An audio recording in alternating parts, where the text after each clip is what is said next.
Attorney Mark Holmes is moonlighting as the CEO of a new alternative energy company. When did you start doing this? This was October of 2008. Oh, perfect time to start a new business, right? That's right. Right into the jaws of the huge financial recession that hit. Yeah, that was the perfect time. Holmes' upstart company, Greenwave Energy, is preparing to launch its first product, a potentially revolutionary light powered by both the sun and the wind, can operate off the electric grid nearly anywhere in the world.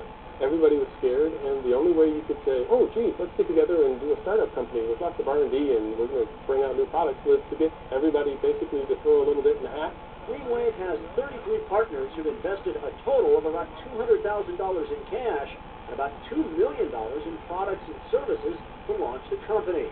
Product testing is conducted at one partner's shipyard.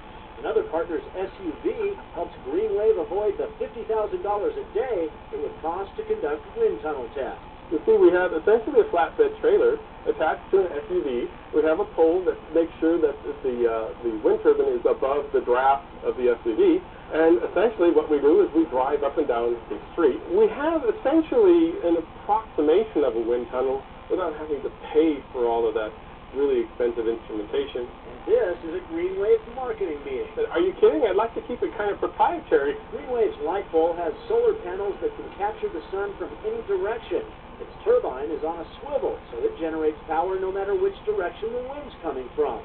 The UC Berkeley study estimates green tech could create more than 400,000 California jobs during the next decade. These are, in general, higher-paying jobs. They are engineering jobs, research jobs, higher-paying manufacturing jobs, specialized manufacturing jobs. So they are important jobs for the state of California. State law severely restricts greenhouse gas emissions, while Governor Arnold Schwarzenegger is aggressively promoting green manufacturing programs. California's policies, which are driving all this investment in green technology, more venture capital pouring into California than any other state. We would lead the country in new patents in energy and other technologies. We feel quite confident that jobs will follow all that investment. In 10 to 20 years, I don't think you're going to have a powerful California economy without green jobs. So far, Greenwave has made one sale to a private landowner and is negotiating two much larger deals. CEO Holmes already is thinking about his company's future, which includes a smaller, more efficient wind turbine that could power a home and a device to generate power from ocean waves. Casey Wyand, CNN, Newport Beach, California.